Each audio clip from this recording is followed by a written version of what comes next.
একটি হৃদয় বিদারক প্রেমের গল্প। রিমি আর আরিফ দুজনেই একে অপরকে ভালোবাসত অন্ধের মতো।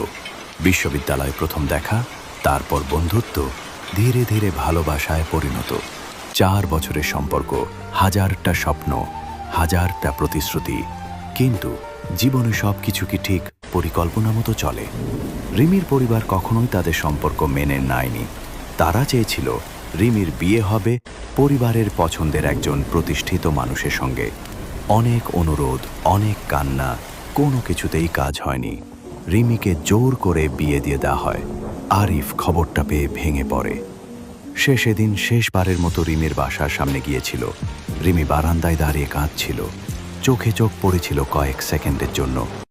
আরিফ কেবল একটা কথা বলেছিল, ভালো থেকো, এই জীবনে নয়, পরের জীবনে যদি দেখা হয় তখন কেউ আমাদের আলাদা করতে পারবে না।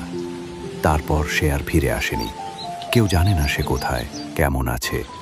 রিমি আজও রাত হলে বারান্দায় দাঁড়ায়, সেই চেনা চোখ জোড়া খোঁজে অন্ধকারে।